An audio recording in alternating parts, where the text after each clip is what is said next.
What's up, boys? So you might be wondering why I'm covering this topic so late, 2-3 weeks after any of this Xbox showcase stuff even happened. And the reason for that is that I was making this video alongside a different video, right? And eventually I had to choose which one I want to focus on because I didn't have enough time to make both of them because, I got a full-time job for the summer and a social life, and I don't have that much time to do YouTube. So I focused on the other video, which ended up in, I guess you would call it development hell. It ended up being 35 minutes and it wouldn't render properly. And eventually I realized that the video just sucked. So I deleted it and decided to quickly finish this video so I could put something out finally on my YouTube channel and just move on to different videos. But with that being said, I hope you end up enjoying the video anyway. And yeah, let's get to it. Synthetic Man is a very special little guy, very special indeed.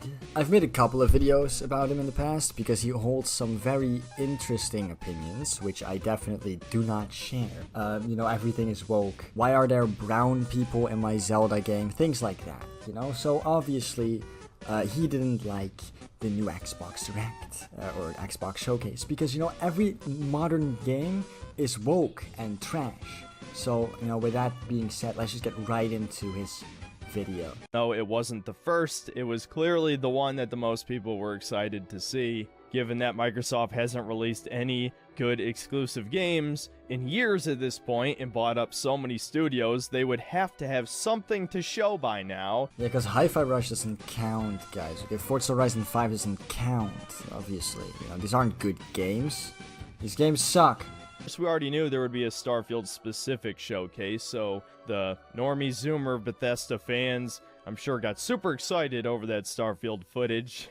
A normie to this guy, by the way, is just anybody who enjoys video games or enjoys modern video games, because that's not allowed, okay? If you enjoy modern video games, you're woke, you're a leftist, and you're a normie. Unfortunately, the show started off in one of the worst ways it possibly could, by giving us a CG-only trailer of the much-anticipated Fable reboot, sequel, whatever. Dude, it's not CG, it's literally in-engine, like it's in-game, this is what the game will look like. It's not, it's CG, as in it's computer-generated, but it's not CGI in the way that you are referring to it.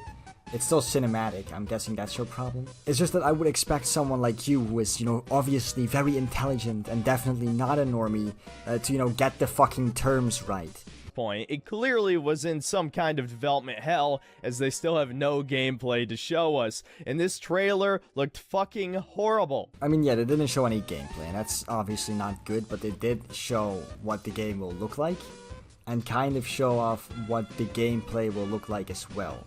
This trailer looked fucking horrible. This female protagonist looks ugly as shit, genuinely has a man face, and most of the yes, the game is woke and bad because female protagonist who is ugly. That's definitely relevant to the quality of the game. The game's woke because a woman. Okay, man, definitely. Yeah, that's how that works. I mean, I'm not gonna disagree with you. Obviously, she's fucking ugly, but it's Fable, dude. All the characters are ugly.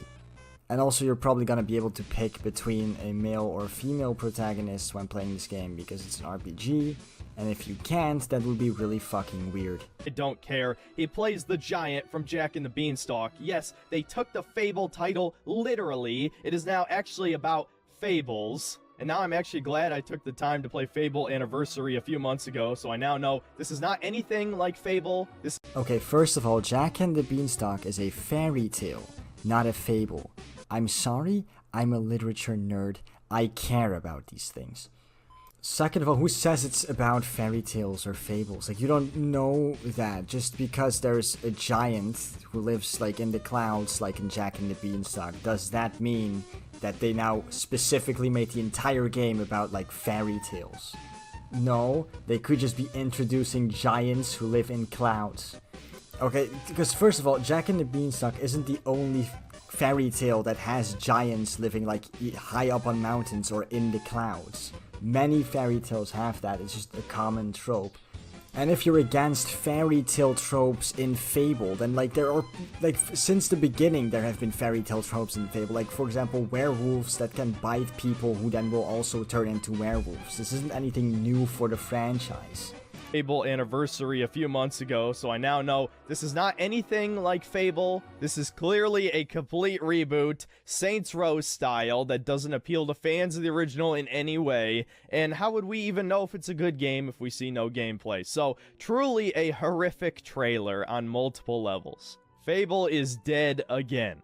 Guys, this game's gonna suck, it's gonna be terrible, it's gonna be a Saints Row-like reboot, it doesn't appeal to fans of the earlier games, but we don't know if it's gonna be good yet because there's no gameplay. Yeah, those definitely aren't two contradicting statements, my guy. Also, it does very clearly try to appeal to fans of the original series. Because, you know, actual fans of the series, not you who just played the anniversary edition, would see and understand like the references that they have to the previous games in the trailer.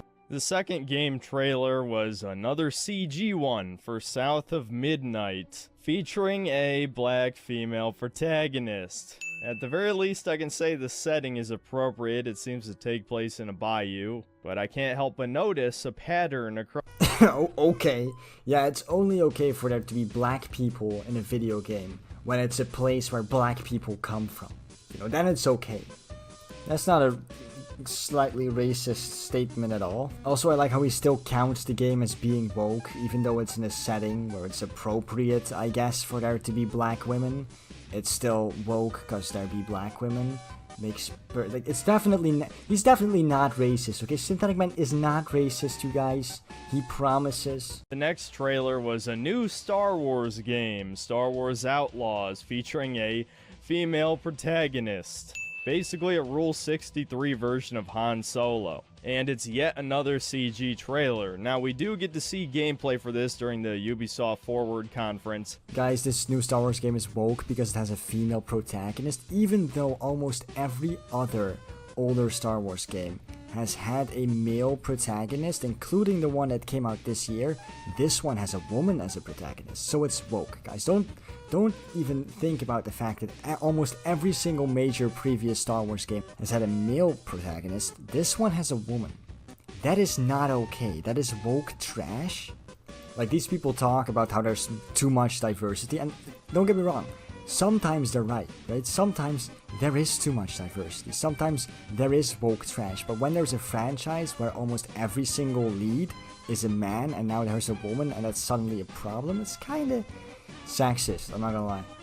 Like, don't get me wrong, right? Before I get made out to be some kind of like woke leftist or whatever.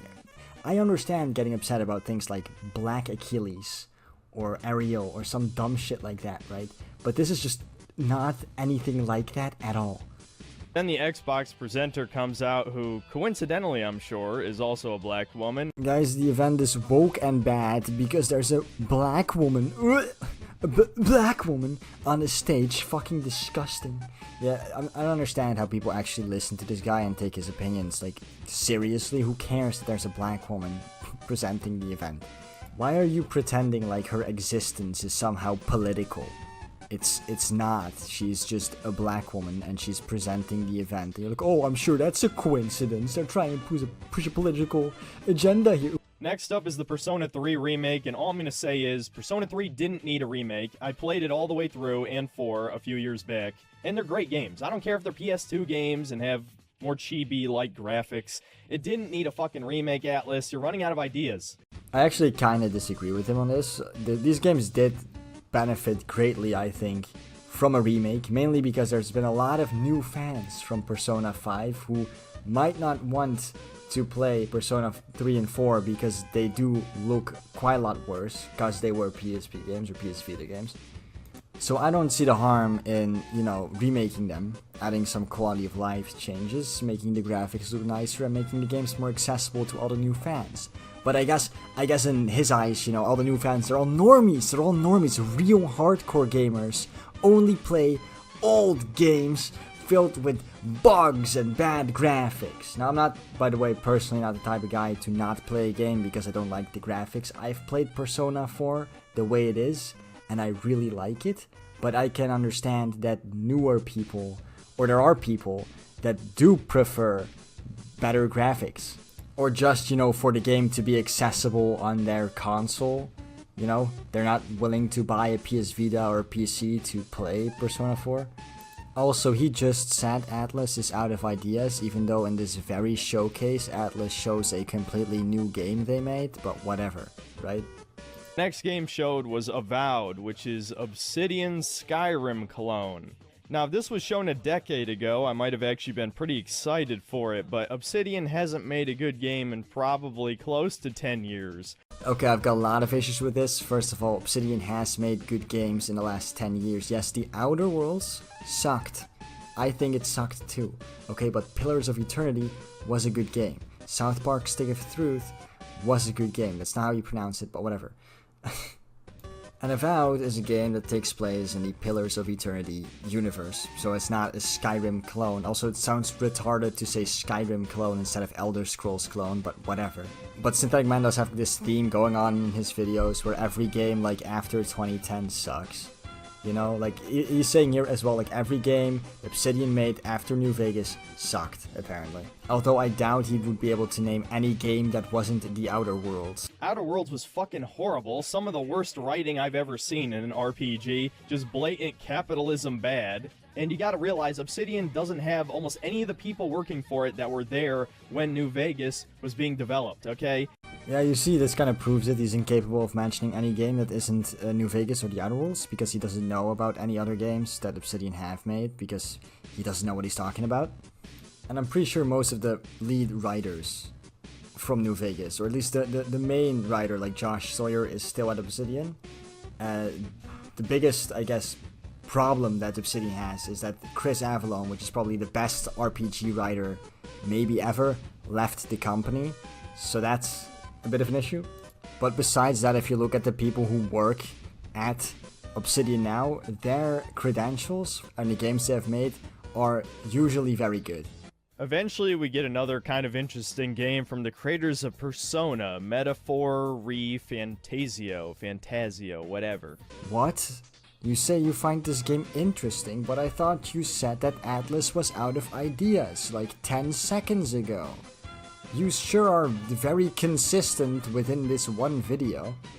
After a couple more games not even worth mentioning, we get what appears to be a sequel to BioShock Infinite. In fact, I was convinced it was until they revealed the title at the end, featuring a black female protagonist. So I guess that's yet another game for the woke counter. You know what? On second thought, fuck this. I don't need to spoon feed you anymore which parts of this showcase were quote-unquote woke, or whatever term you want to use, left-wing propaganda, or degeneracy, normalization of whatever it is they want to push. Yeah, what is that? What is that they're trying to push? What is the thing they're trying to normalize? Is it black people? Is it women? What is the problematic thing they're trying to normalize here? Like, I understand that recently there's been a massive influx of mainly female protagonists of color, right? And in some cases, they're very obviously trying to push an agenda because the game itself is also trying to push an agenda, and everything around it is very obviously has a certain message or narrative, right? But not all of these games have it, and also he never mentions it when a game has a male protagonist, which most games, well, not most games, but like I would say half of the games that are shown during the showcases have male protagonists, but that's never mentioned. But when there's a game with a female protagonist, woke, automatically, by default, makes perfect sense. Not hypocritical at all. But anyway, I'm kinda done with this shit. I think I'm gonna end the video here. If you like this video, please like and subscribe, man. I'll see you all in the next video. Goodbye.